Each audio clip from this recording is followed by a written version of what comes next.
Hello friends, स्वागत है आपका मेरे चैनल एलएलबी के क्वेश्चन में। यहाँ पर हम इंडियन पैनल कोड की कुछ धाराओं को लेकर आए हैं। तो चलिए देखते हैं किस अपराध के एवरेज में कौन सी धारा लगाई जाती है।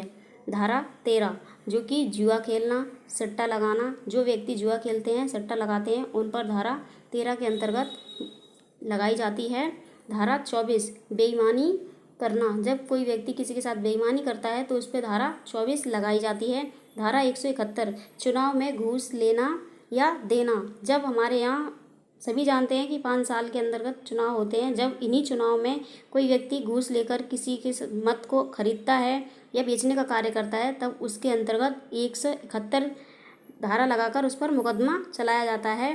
धारा आती है 177 सरकारी कर्मचारी को गलत सूचना देना, जब भी कोई सरकारी कर्मचारी अपने कार्य को करता है और उसे कोई व्यक्ति गलत सूचना देता है, तब हमारे इंडियन पैनल कोड में 177 के तहत उस व्यक्ति पर मुकदमा चलाया जाता है। आगे धारा आती है 216 लुटेरे को शरण देना, यानी कि किसी अपराधी को शरण देना। जब भी कोई व्यक्ति किसी अपराधी को शरण देता है या उसकी मदद करता है तो उस पर हमारे इंडियन पैनल कोड के तहत 216 के अंतर्गत मुकदमा दायर किया जाता है। आगे आती है धारा 264 गलत तौल का बांटों का प्रयोग करना, जब भी कोई व्यक्ति अपनी दुकान पर गलत बांट जो होते हैं जिनसे कि सौदा दी जाती है या तौली जाती है, उनका गलत प्रयोग करता है, तब धारा 264 के अंतर्गत उस पर मुकदमा दायर किया जाता है। आगे आती है धारा 308 गैर इरादती हत्या की कोशिश, जब कोई व्यक्ति किसी की हत्या करना नहीं चाहता पर किसी कारण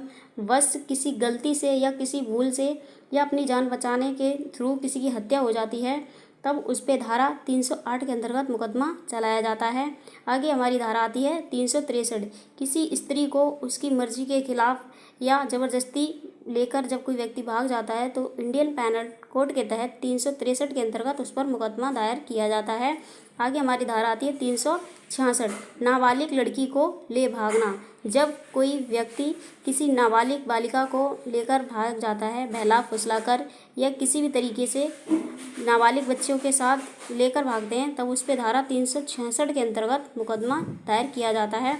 आगे हमारी धारा आती है 415 यानी कि छल करना, किसी को धोखा देना, छल करने के अंतर्गत धारा 415 लगाई जाती है।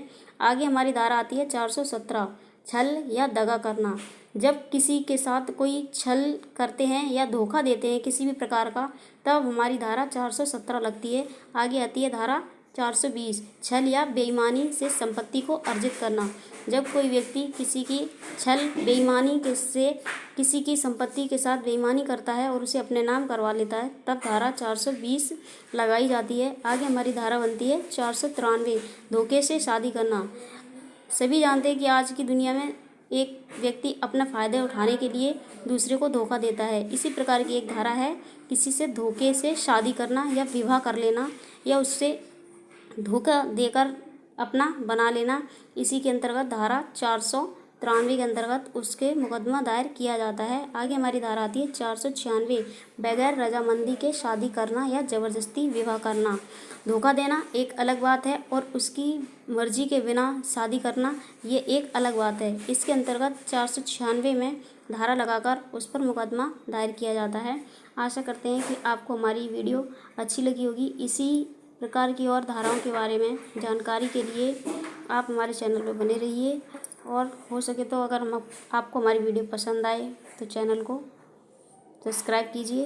हमारी वीडियो देखने के लिए आपका बहुत बहुत धन्यवाद।